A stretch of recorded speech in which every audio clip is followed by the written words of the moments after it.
in region. So let's give a round of applause, rowdy hand of applause. Thank you guys. I'm excited to be here. We're always enthusiastic about getting out in the community and talking about what we've got going on in the economy.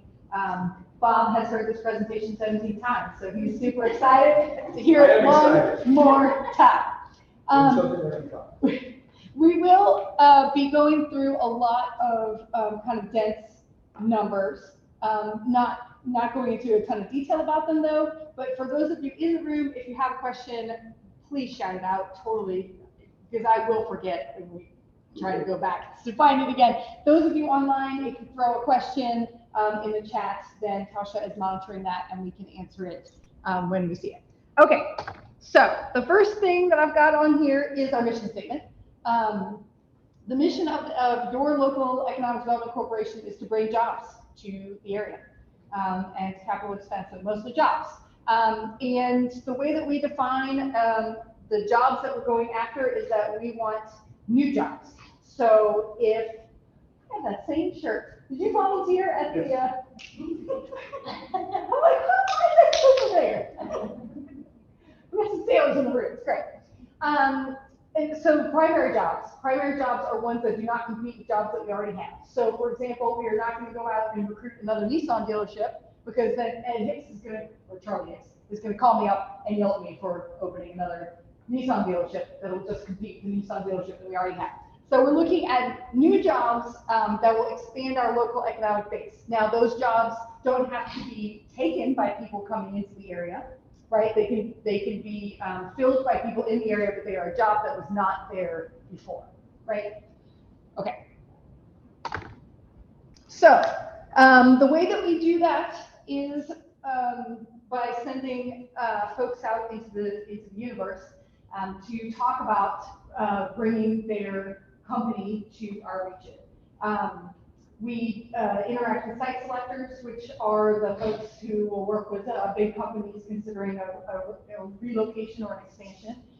So we'll go to trade shows and conferences where those folks are and talk to them about why Corpus Christi would be a great place for them to bring their company. But then we also have a very engaging and active business retention program run by Brittany Sotelo in our office, and she talks to existing employers that we have about any challenges or opportunities that they might have. So, for example, if someone says, you know, I'm really having trouble finding X workers, we'll work with them on setting up a job fair so that they can recruit those workers to the company. Or they may say, for example, one of my favorite stories of a good VRE visit was HEB threatened to take the bakery away.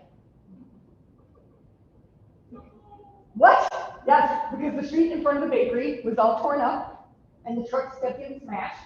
And so they said, we're going to have to move the bakery up to San Antonio to where we already are, because we already have the room for it, because it's just too expensive for us to keep fixing everything and making this bakery work. And so we called up the nice folks at the city and they said, what can we do to get this road fixed? Because we're going to have stale pastries if we don't get this sorted out. And they did, very, very immediately. It was a lovely, lovely business retention, and now we can all thank that person for keeping our pastries for us. So when we do have a company that is considering our area, one of our primary jobs is to facilitate the meetings that they need to have with the governing entities. So if they need permitting, if they need incentives, whatever they need, we help them to talk to the right people about what they need to do to get that moved along. And that's with small and big business. I get field calls all the time from people who are like, how do I start a business in Corpus Christi? And so luckily, I had our last business retention gal made a flow chart, and so I have it on my website, and we go through the flow chart together, and then I send them over to the city, and then they can open their restaurant, or the other day was a fluid sealing company, and they were like, what permits do we need? And I said, well, let's talk this through. So we are the main point of contact for that. We do manage the incentive proposals. So Mike Culbertson in our office, it's easier if I just do this. Mike Culbertson in our office is our incentive guru. He's done it with us for over a decade. He knows what people qualify for. He knows what the impact on the city will be, and he helps to structure those incentives and then also do all the compliance afterwards. So if a company gets an incentive and they have to have X number of jobs and X number of investment that goes with that incentive, then Mike is the thorn in their side, pulling all of their tax returns to make sure that they have the exact number of people that they're supposed to have, and they spent the exact number that they're supposed to have in order to get that. So to go backwards, how do we do this? We work with a whole lot of other organizations around the area. We are the Regional Economic Development Corporation, so we represent Nueces, San Patricio, and Aransas counties. So we work with all of these folks on bringing these folks to our area and then also getting them engaged once they're here. We are a 501c6 organization, so we are funded by the governing entities, the cities, the counties, and then also we have almost half of our funding now that comes from private investors engaged in the work that we do and supportive of the work that we do. So we're down to 4. Those of you who have worked with us for a while, like Bob, know that we are usually a 6 or 7. We've lost our CEO over the summer and our vice president of attraction, and so we are currently looking to find a new one. Sarah's big bad band plan, where we just drive around and find somebody that we like and kidnap them, hasn't worked out. So we had to hire somebody to go out all over the country to find our next CEO, and that's been a fun process that is still ongoing. Pamela Lago, some of you, anyone who gets any information from us knows that Pamela is our gal who sends out all of our economic trends newsletters, and Brittany Sotelo is our new vice president of business retention. She came to us from Dallas area, and she's been really great at focusing in on some small business, small to mid-sized business stuff, especially manufacturing. She's trying to really support our local manufacturers to get them kind of tapped in to a wider network so that they are working with CCAD on projects as well as doing crazy things all over the country, which they didn't know about before, but she knew how to connect them. So she's really moved forward with that. And then we talked about Mike, who is now our interim CEO and retires next year, ex-Navy pilot, and is ready to go and take on the world. So we'll miss him dearly, but we're about to be 3 unless we find a new guy. All right, so what we do, we track and report economic data. So let's roll through really quickly what we report on every month. One thing is the collections, the sales tax collections for all the different cities in the region, just to see how they're doing, if they're improving.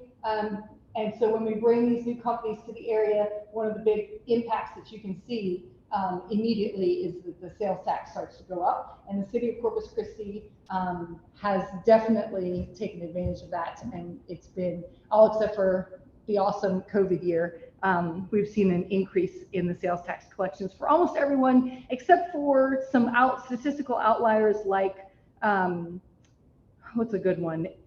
Ingleside or Gregory will go up and down based on how much oil and gas business is rolling through there. They're very cyclical there. Another thing we track is building permits. We were really glad to see that the commercial permits have kind of started to improve again. We had really fallen off on those, but we did have a bang up year in 19 and 20, which is when they pulled permits for the new Del Mar campus and then some other big ones. And so we saw a lot of those, but residential permits, if you'll notice, have greatly improved in that 20 to 21, and then are kind of tapering off again.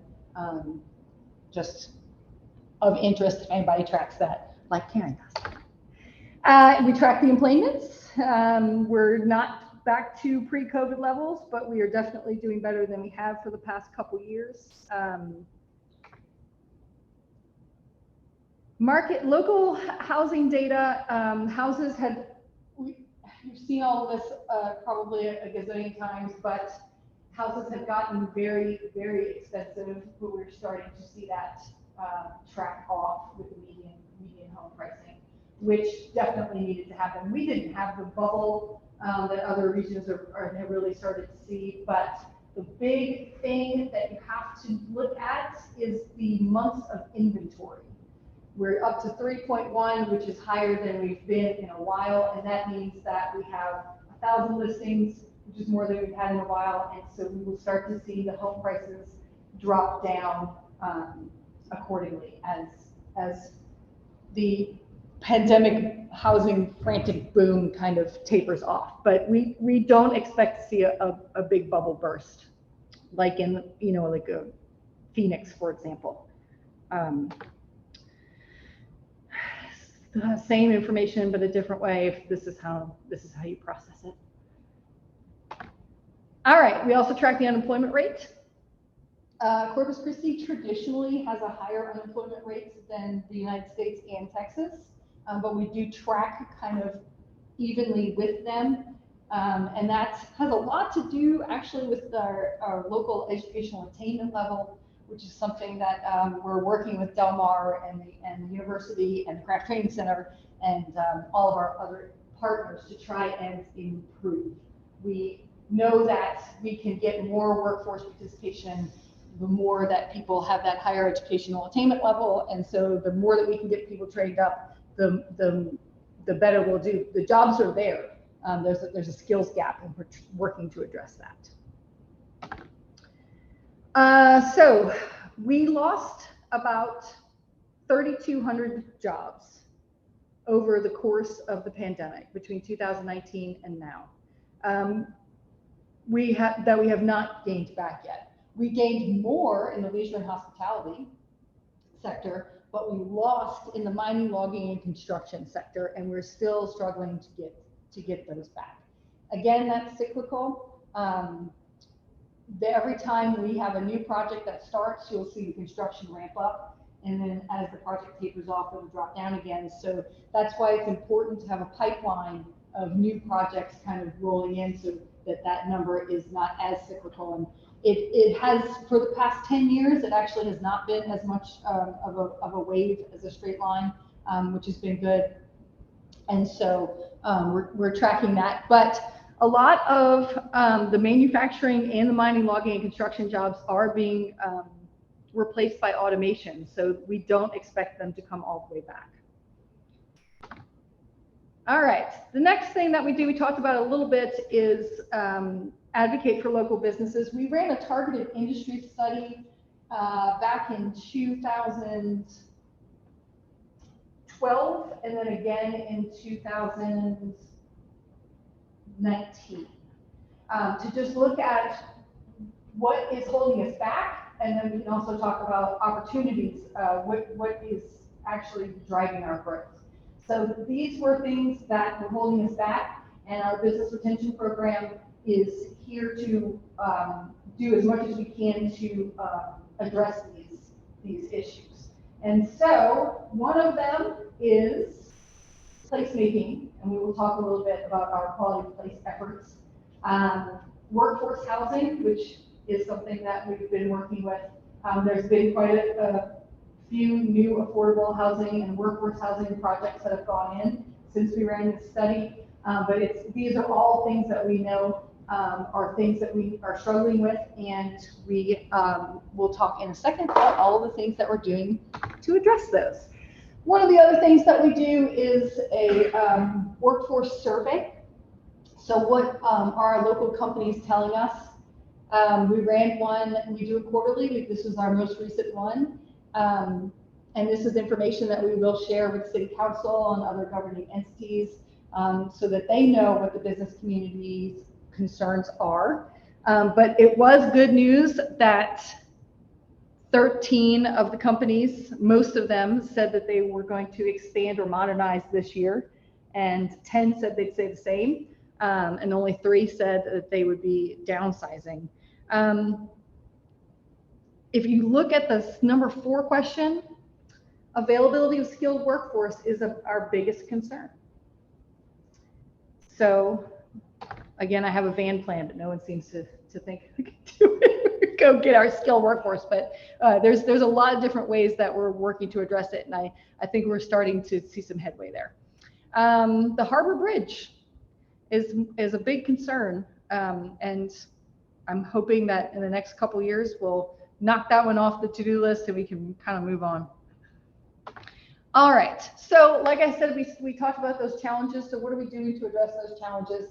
And one of them is something that the Coastal Bend Air Quality Group and the rest of the industry is really looking at hard, and that's this Texas Case Authority, which is called Property Assessed Clean Energy. We have it in Oasis and San Patricio counties. This is where people who own buildings that need upgrades, so they need HVAC that's more efficient. They need the lighting that doesn't use as much electricity. They need a new roof. They can register for that program and get the loan to get those programs done, and it's a longer loan than you usually get from the bank, and I'm gonna try to explain this right because it's very complicated. But that way, as the efficiencies take over in the building, the cost of repaying the loan is offset by the efficiencies that are reduced for electric bills. So it's a really cool program. I try to get as many people as possible out there to see it so that we can continue to get some of our older buildings, warehouses, commercial spaces, malls can apply for this, to get that going so that we are conserving as much of our electricity as possible so that we have it for all of our residents to use. The other one is Opportunity Zones, which is a program, a federal program that's been around for the past 5 or 6 years. We have several in the region. I built a website called CorpusChristiOpportunities.com, and that's where you can use 1031 exchange money to do projects in certain areas identified as by the state as disadvantaged. So that has spurred some development in our region. I think the HEB building downtown that the Fraser family bought and restored, they used that program for that one. So that's out there as well. And then down there, our Coastal Bend, and that Welcome to the Coastal Bend was all part of our quality of place study. We did a study of 18 to 35-year-olds. How do they feel about living here? What would make them like living here more? What things could the community partners do to make the place more attractive for people to make them want to move to Coastal Bend? We learned a lot from that. One of them was that we wanted diversity in housing. So tell all the home builders that people want more offerings in our housing department. And so we're working on that with the different cities, trying to figure out what that looks like. And then I built that website called explorethecoastalbend.com. And that's the one you can see down here on the bottom left. And it showcases every little town in our region, and then all of the different neighborhoods in Corpus Christi. And it has amenities maps and school ratings and houses for sale and anything that you would want to know about that. So that as people are kind of hearing about the Coastal Bend as a place where they might want to live or work, we did have quite a few folks move here to remote work. I keep running into them at the community pool. I'm like, where are you here? And they're like, oh, we just didn't want to live where we were anymore. We wanted to live by the beach. Okay. So that website lets you kind of explore what it's like to live here. So if you have a company and you are recruiting employees here, for example, when Steel Dynamics was bringing 600 families here a couple of summers ago, and they said, man, they're overwhelmed. They don't know what it's like to live here. They don't know where they want to go, what to do. So we built that website so you can kind of dig around and get a feel for it. And this is one of my favorite stories about those folks, is that the Gulf Coast Growth Ventures families, when they were moving here, they said, you know what you don't have on the website is ways to get engaged in the community.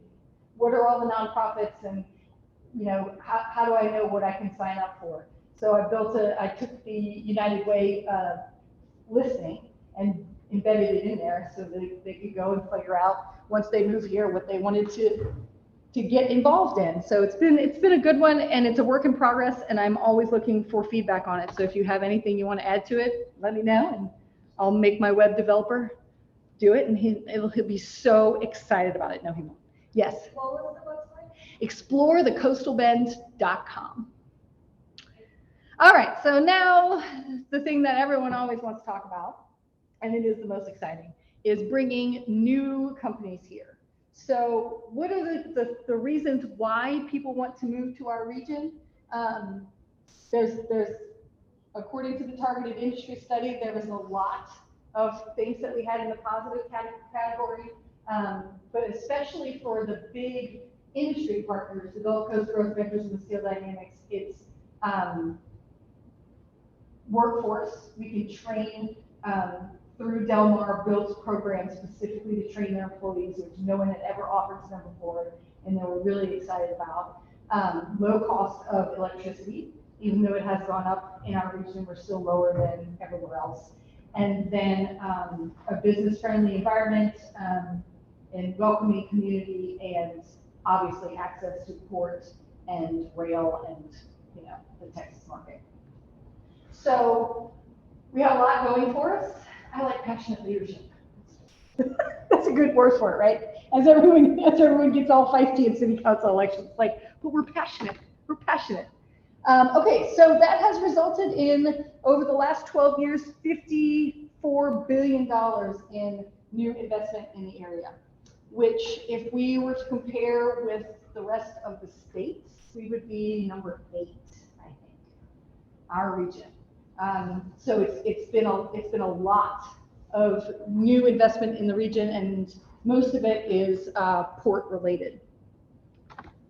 So over the past year, that has been mostly things concerned with the Steel Dynamics guys out in Sinton. This is every project that we worked with over the last year, not 2 years, because Steel Dynamics and Gulf Coast Growth Ventures are on there. But the two that I really love to talk about are Shit Audio and ThyssenKrupp. ThyssenKrupp is making parts for electric vehicles. So they've been fun to work with. But Shit Audio, little project, but very fun. They're a tech audio company that moved out of California and literally drove through Galveston and then drove through Corpus Christi, and they called us up and said, "We love it here. We're moving our business. What do we need to do to get open here?" And so now they're making their equipment. It goes out all over the country, and there's a little sticker that goes in your box that says "Shit Audio made in Corpus Christi, Texas." But they started in California. It was a guy who made a bunch of money in tech, loved high-end audio stuff, video games, that kind of thing. And his wife would always say, "Are you going out in the garage to mess with that shit some more?" And he said, so to stick it to her, he named it Shit Audio, and they're a really fun group, and they've embraced the community so much. And so we look forward, actually, it's a very small project, but we're looking forward to even more things from them. In fact, they came to our Manufacturing Day Summit a few weeks ago, and at that summit, they met a really cool gal who owns a stamping company here. And they had given a talk about moving to the area, manufacturing here, the challenges that they've had, whatever. And they said, the one thing that we don't have here is the stamping that we need. We still have to ship everything back to California to get the stamps on it and then ship it back here. And that gal said, "I have wanted to buy that piece of equipment forever. Let's do business together." And now she's got her equipment, her business has grown, and they don't have to ship their stuff. They don't have to ship their shit back to California back here. But they're hilarious. They have t-shirts that say my life is shit. And you can only have that t-shirt if you work there, I asked. All right, so what's next? That's what's happened over the past couple of years. You know why we're attractive, so let's talk about the things that are coming here. We have traditionally been an oil and gas town, right? That's where we've seen all of our growth. That's where because of the port and the access to the Eagle Ford, the Permian Basin, and all of that, that's where the growth has been, always in Corpus Christi, but especially over the last few years. But now we're starting to see this amazing thing happen where the technological revolution has enabled all of these new exciting fuels and forms of energy to be created, and we are the perfect place for them. So we're getting a lot of interest, for example, from the hydrogen folks. Green hydrogen there's a whole town in Australia now that's powered only on hydrogen. So we're seeing a lot of interest in bringing those folks here. It's going to be fuel for trucks, and it's zero emissions. So the technology is insane. I don't understand it. I'm not going to pretend to. Want to get up. But That'll be another question. yes, I actually had the guy from UT come talk to our group for our annual meeting this year, trying to explain the hydrogen, and I think a couple of weeks fell asleep. Like, it's just so complicated, but it's exciting, and I believe that the port is looking at turning us into a hydrogen hub. So we would be capturing carbon from our refineries and our other partners, and turning that carbon into other forms of energy. So it's almost like we're in the exact right place at the right time to be part of this revolution, and I think it's going to be kind of a transformative moment. Dr. Jim Lee from the university, chief economist over there, called it our spindletop moment that we might see. And it's, for a long time, we've been ambiguous about it. I've been like, I don't know. These things seem absurd. $22 billion in 8 projects, what? But it's starting to look more and more like this is happening, and it's happening very quickly. We work a lot with the university on their drone program. We think that we're gonna, and it's not like the ones the kids play with that you keep having to like climb and get out of the tree. Just me. It's not fun. Every time I'm like, stop flying the drone to the tree. You can go all the way over there, but no, tree every time. It's big ones, big commercial drones. So we were at test sites for, I don't know which company, I don't even think we're supposed to say it. We're not. But several big corporations have come here and tested drone delivery here and what that looks like. And then drones can be used for aviation and security, like the port, instead of sending a whole tugboat out, right, burning all the diesel to go do all the things to check on a ship, you can send a drone out. So there's some kind of exciting things going on there. And they're going to move the drone center downtown, so we'll have all these tech guys living and working downtown, and that's going to be fun to see. The recycling, we have a lot of these projects kind of floating around where they're coming up with these really cool ideas where they're taking plastics and converting them into clean diesel fuel and stuff. And they try to, and the funniest thing to me is that every single one of them is like, we're the only ones who have this, and we're going to do it. And you're like, okay, but how are you different than this last guy who came through last week who was the only one who had this? And then you look into it and you're like, okay, it is actually different. But so, like I said, this is a really exciting time where people are talking about doing all these crazy things. And we've talked about it for a long time, but now it's like, okay, it's actually happening. And then some more in that advanced manufacturing space, which is good jobs, and we're glad to see them. So it's a lot of industry, right? A lot of them looking at our area, we're attractive for a number of reasons.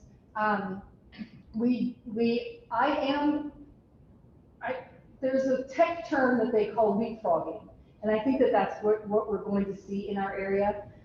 First of all, our legacy partners, the refineries and the other big industrial partners that have been here a long time, made a commitment 15 years ago, 20 now, 27, to reduce our emissions. And I know that you've talked to this group, you're part of the group, and you guys have heard that story, but it's really exciting to me that they made that commitment and reduced, and our air quality is, and this is the 2019 slide, I know you're going to get me the new one, but our air quality is better than it ever has been before, even though we've had 27 or 50 $4 billion of new investment, right? So we have this is a big challenge for our area, right? We have all this interest, all these great jobs, but we're committed to making sure that our air quality stays better than it ever has been before. And there's all these new technologies coming in that enable that, and it's been exciting to watch. So the last one is a city slide. I wanted to just throw it out there because you guys are concerned about the water and the water use and the water quality. Our industrial partners use 28% of the water in our region.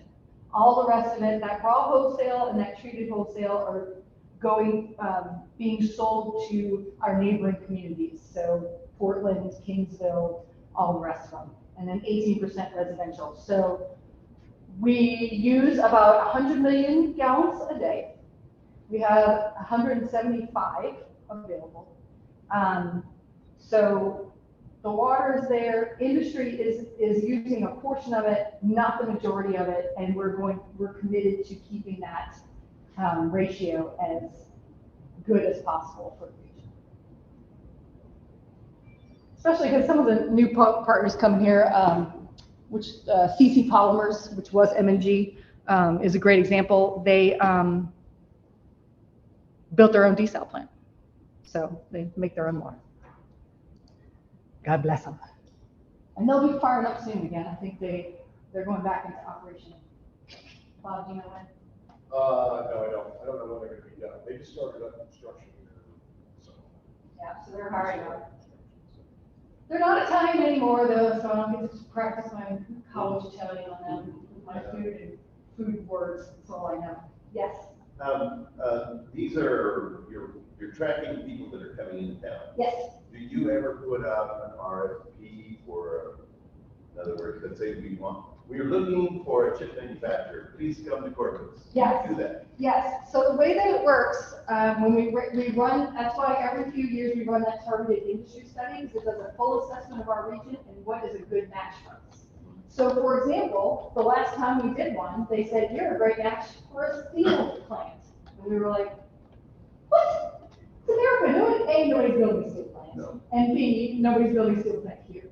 Right. $3 billion later, we have a whole steel campus employing 1,200 people with an average salary of $80,000 a year. And Sinton is a whole new and different place. So we run that study. We are not a good fit for chip manufacturers. Bob, why aren't we a good fit for chip manufacturers? Well, the way it is right now, they need a lot of water, so. And they are going to places like Arizona where they don't have, yeah. Yeah. Sounds like a drought there. They don't have big natural disasters, hurricanes, tornadoes, those kinds of things. When you're talking about a $12 billion investment, it's a lot of risk. Like a drought is a major disaster. They should find a place where they can yeah. figure out how to make the water. Yes, they are making water, and they're out in the middle of nowhere. But we are starting to attract some new and interesting tech companies who the Drone Center and the Drone Tech and some other different little pieces. It's starting to come. There's $12 billion semiconductor plants. Not gonna happen yet. Can you tell us anything about the big deal with Tesla? So I can tell you all the things that you read in the newspaper.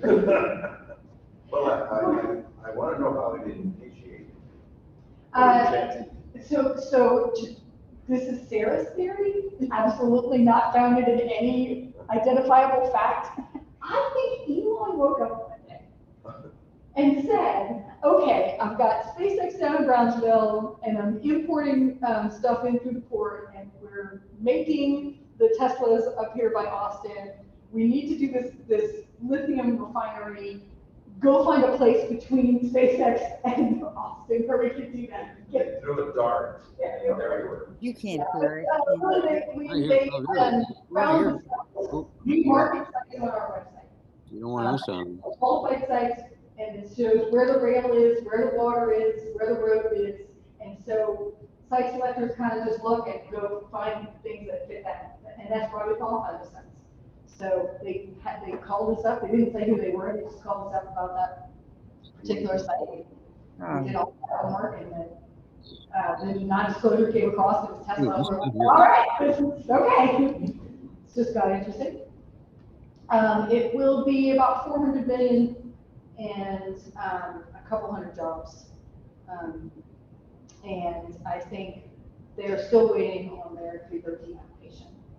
So when that goes through, they'll make a final decision. They're looking at us and then a site in Louisiana. They're always looking at us and a site in Louisiana. Right? Gulf Coast Growth Ventures is the same way. They want, there's some sites on the Mississippi River, and then there's us, which are the last remaining sites that have access to water and cheap water. Good geography. So, I noticed on your recycle, that you had a recycling like 2 plants. Are y'all looking at, please do spend on that, we like recycle and pay for and recycle tires? Oh, And tires. glass. And I We know. need that here. So glass, yes, we need more people to make the glass recycling make sense. You can use it to make asphalt. We did actually have a couple of projects that looked at us, and then they would be even bringing glass in from other areas, but it just makes more sense to put something like that in Houston. But as we gain in population, then we start being more attractive for something like that, or let them try out, it's all new technology, let them do the big volume in Houston, and if it works, we can bring them here. But so far, it's a lot of plastics, recycling plastics and turning them into usable fuel. Well, the glass, when we used to do quarterly glass recycling. Mm-hmm. That's how it just piled up and piling up at the landfill. And the problem was shipping it always, the cost of shipping and transporting it, so we have one here. And then the tires, it's the tires that are all over. If somebody would just pay them to bring the tires somewhere so they could recycle them, then maybe we would have tire, Yes, it's a good conversation with these people who are doing all these crazy recycling things, like, do you know anybody that's doing something on tires? Can we attract them too? I will say that when I lived in New Orleans, when they came to pick up the recycled glass, it was shameful. I was like, how many beer and wine bottles are in that thing? The whole neighborhood knows that we drank too much this week. Because it's like, that was ours, wasn't it? Do you have questions online? Well, no, well, this was in the chat, but. If you have a question online, throw it in the chat and we'll go ahead and answer it for you. Yes. You have entrepreneurship ecosystem. What kind of entrepreneur do you think well here are you looking for? So we do a lot of exciting things with Karen, you and how much so far the entrepreneurs have been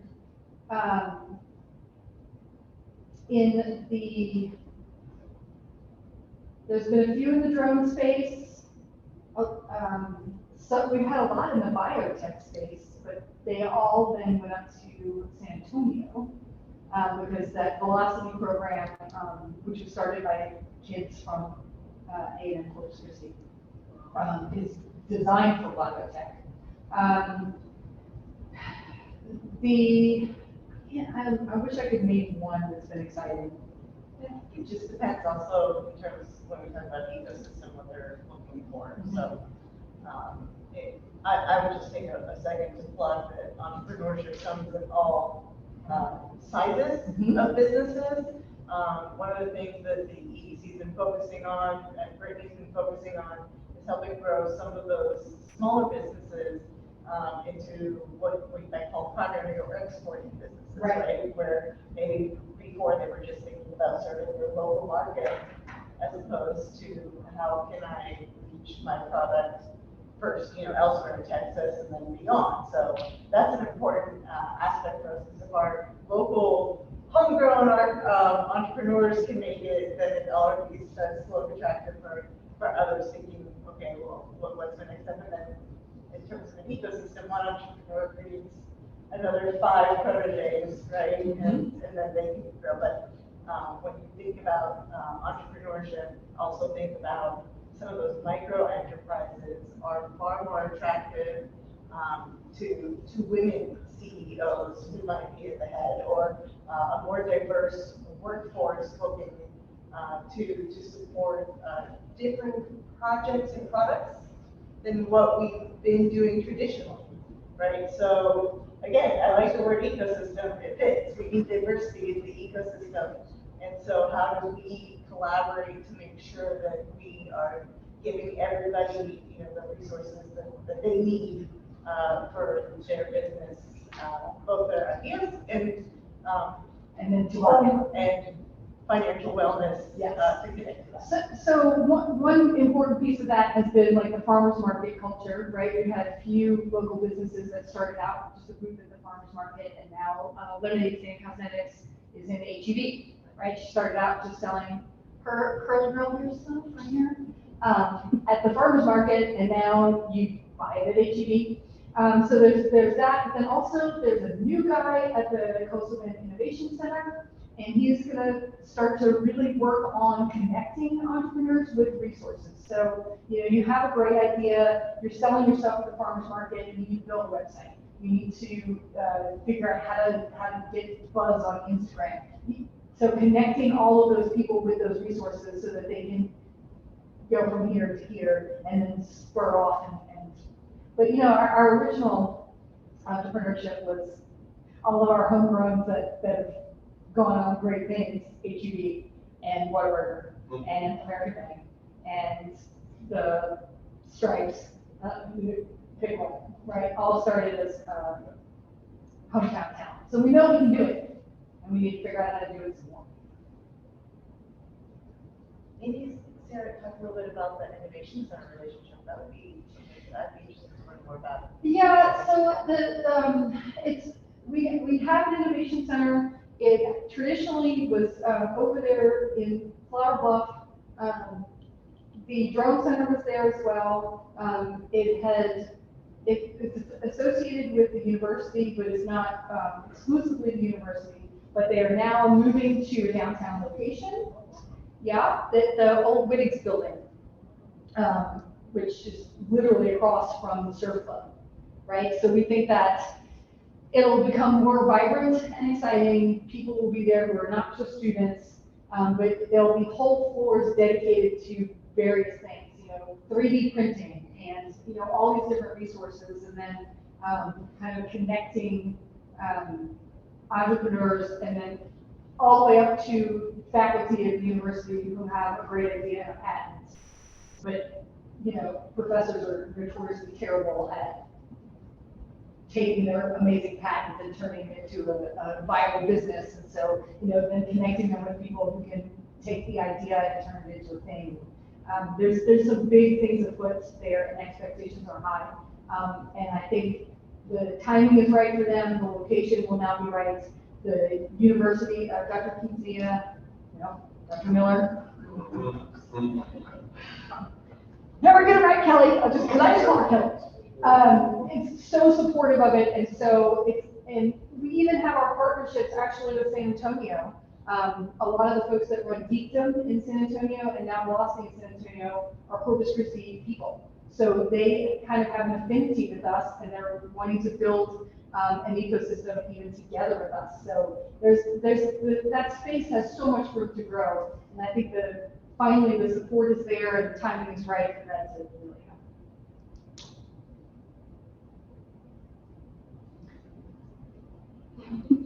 So that's my motto, like Corpus Christi, we're getting there. God's telling us it's happening. Well, I do have a comment though, and I'm grateful for your commitment to water quality and air quality, and just how does that translate when you are pursuing companies, or companies are coming here and wanting to investigate and invest in here? Yeah. Or we looking for a commitment from them as well. So, we love where we live, where we play, and we want you to be committed just like we are to air quality. Yes. So the environmental impact is one of the things that is under consideration when companies go in front of the different entities asking for tax incentives. So there are companies that have considered our area that have then asked for incentives and been told that they would not be incentivized. And so they've gone to somewhere else where they can get that money. And it was because the environmental impact was something that we didn't want for our region. So we work closely, obviously, with TCEQ. We will not move anything to the area that does not fit into their standards.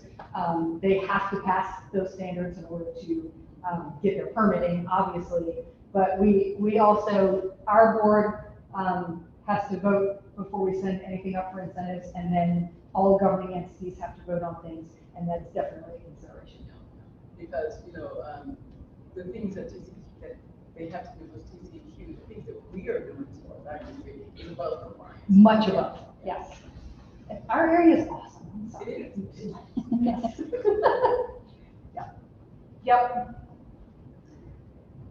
So, next. How would you define success for next year? Oh. For your organization? Success for us is always tied to jobs. So our goal is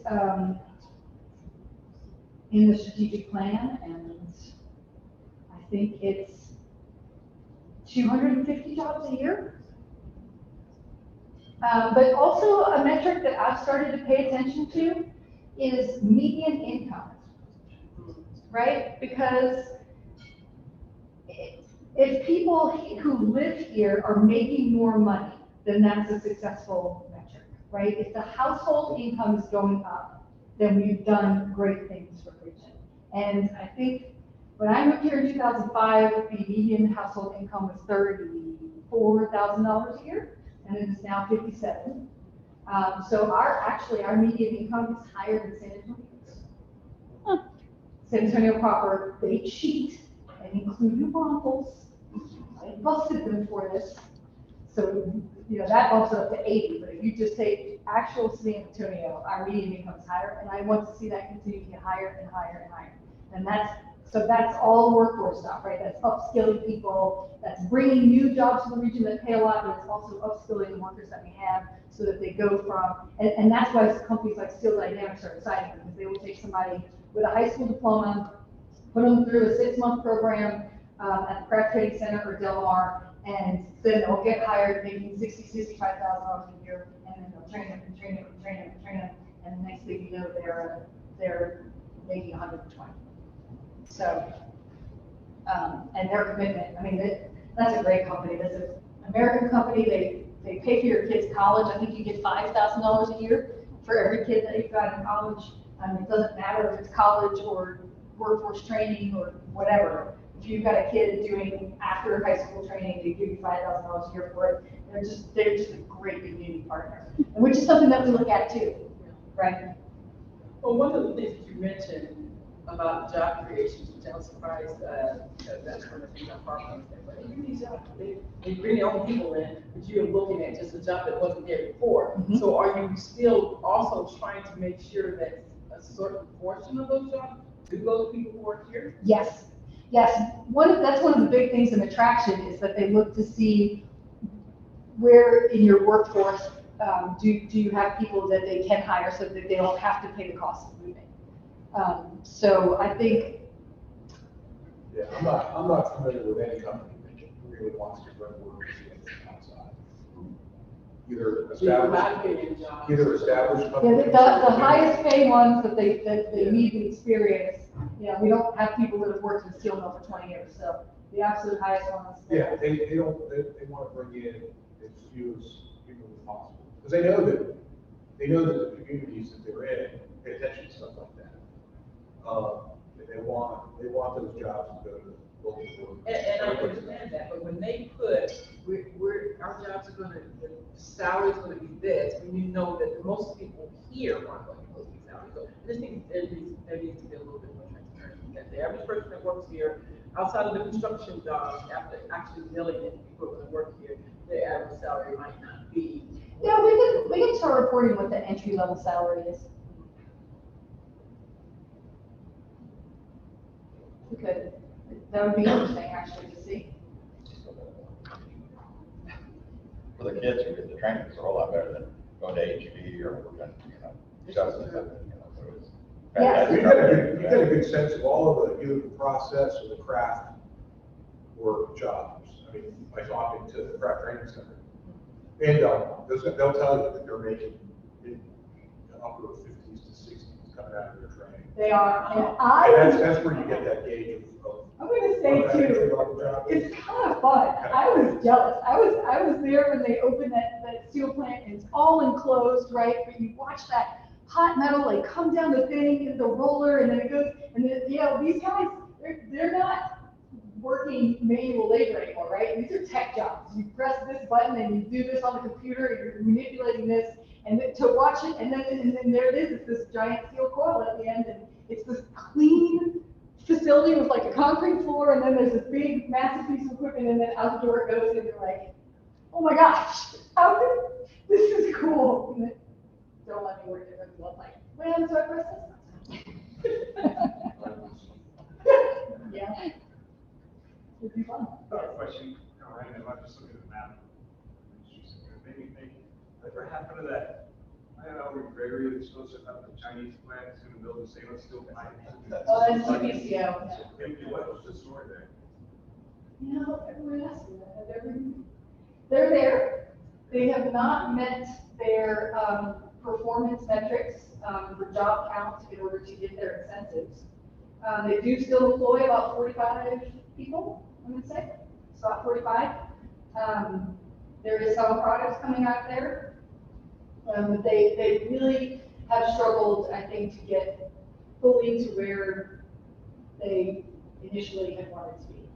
We do have a company called Texile that's based in Houston that's doing the exact same thing out by Robstown, and they just did their second expansion, and they're talking about a third. So somebody's doing that. It's just like it's empty. I mean, it's empty. Yeah, their workers park in the back, but they definitely have not come to full capacity like we wanted them to stay with.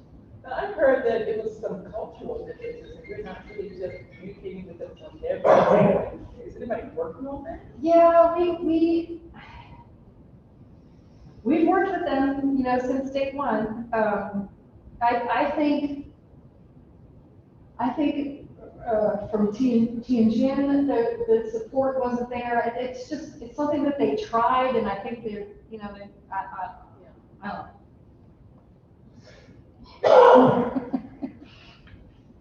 It's a cool building.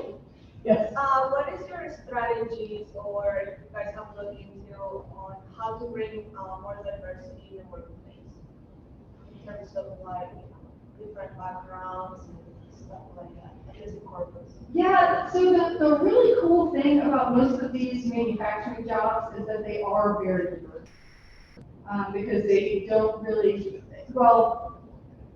they don't have like a gals there. There are some cool ones. If anybody follows Stephanie Hodgesick on, this one's for the gals. She encourages girls to get into manufacturing, and she's got a great program. She takes busloads of high school girls to go and look at these manufacturing plants to get them encouraged to get into the industry as engineers or to just work in them. She's doing a great program. So there's some movement there, but then just I think when Steel Dynamics did their initial hire, they had 4,000 people show up for 200 jobs. It was amazing, and it was a cross section of society. It was like just everyone. So the need is there. That made me be like, we need so many more of these jobs, and we have this many people ready, willing, and able to take on, right? Because people want to do this work. So that's the kind of thing that keeps me up at night. Like, I want everybody that's upskilled, they could be doing something that they love. So, but yeah, it's actually the amount of girls who are moving into that field is getting kind of exciting. It's harder than you think it might be. all of my name is Bob Paulson, and I'm the director of the Coastal Bend Industry Association. So we've got refiners and chemical companies and a bunch of other industrial companies that have been here for a long time. It's a new ones. They all been trying for a long time to attract more women into technology or engineering, and they all are scratching their heads because it's very difficult to do.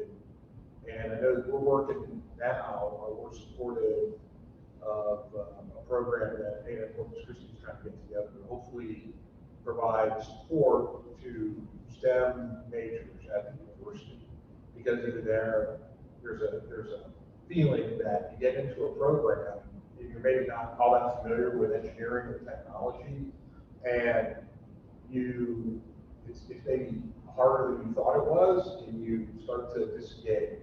And so it's like, can we connect people with engineers in the field, technicians in the field, while they're students, to kind of give them that light at the end of the tunnel, right? And keep it up, keep at it. It's okay. We can, to get folks through. But on the women in engineering, it's just been very difficult. We just had a retreat in October, and it was a topic of conversation, and all the managers were scratching their heads because all the companies, most of them are at least national, most of them are international, multinational presence. They're like, we have all kinds of programs where we're trying to attract women into engineering fields and technology fields. It's just incredibly slow progress. So we keep at it. That's all you can do is keep at it. Maybe we need a pink van, part of my game plan. Drive around. Do you want to jog in the van? I'm telling you, if I keep saying it, we're gonna have a van. Actually, Coastal Compass has a van, so but yeah, we would love to be entrepreneurs, right? There's a lot of ways that we can get them engaged in the workforce. So those can't do that. A lot of it, like you said in the beginning, is educational attainment. You've got to complete high school, get your diploma on time, and actually be ready for post-secondary training or education. It's critical.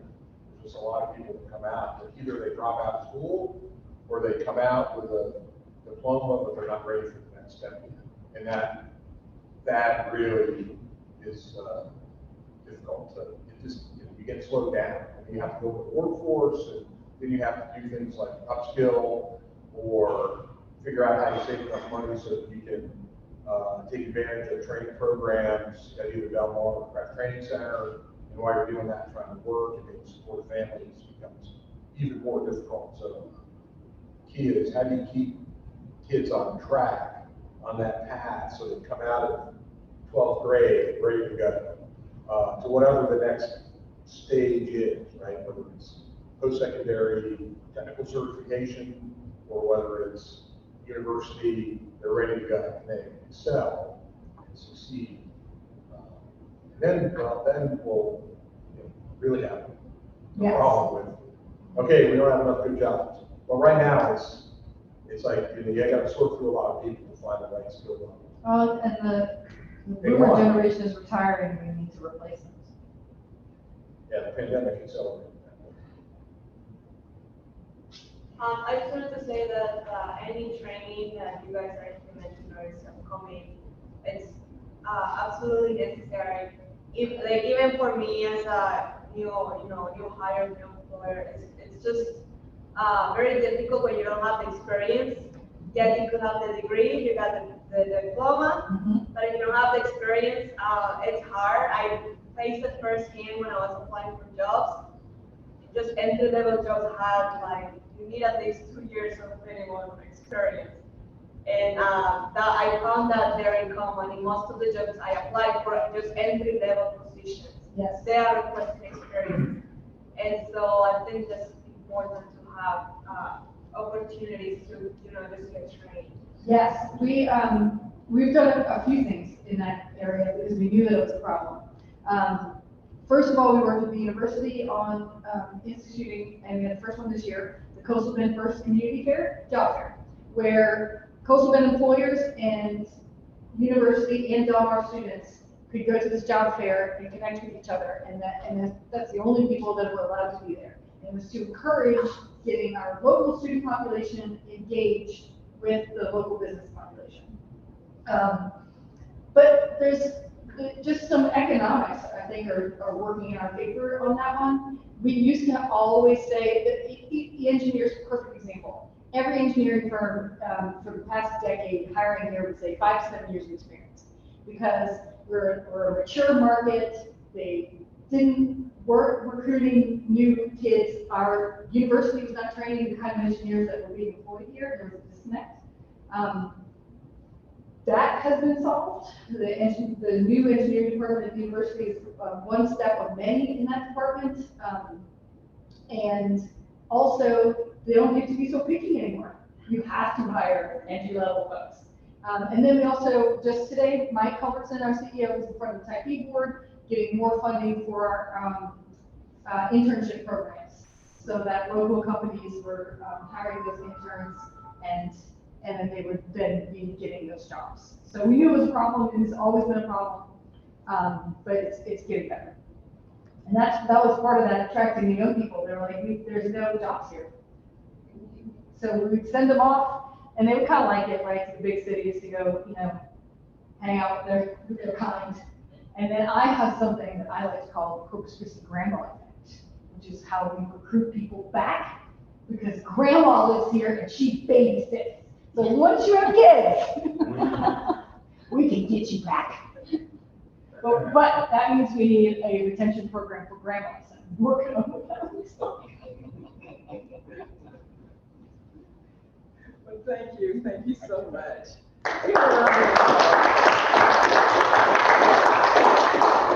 And we had so many questions. We're going to have you back. It was really, really good, very informative. I hope you all enjoyed it. Again, I want to remind you of some upcoming events. Our next SIP will be December 12th, and that again is Think Your Shucks. It will be right here. It is about our Orchard Recycling Program.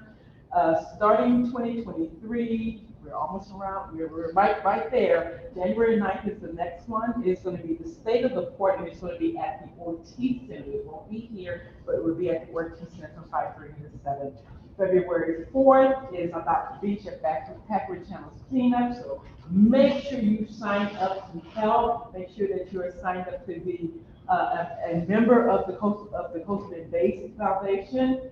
Earth Day Bay Day, April 22nd at Heritage Park. You have an opportunity to be a sponsor, to participate, to be a volunteer, to exhibit. So come out and bring your friends and tell your friends about it. And then again, I'm going to remind you again, if you are not a member, please go to our website and sign up. There's a QR code outside that you can also sign up. And if you sign up, you have a chance to win a prize. Now, it won't be a Yeti. And there are, like I won. And there are multiple levels of membership, including senior and student. So thank you all for coming again, especially as cold as it is. I really, you guys are troopers. And have a good night. Be safe.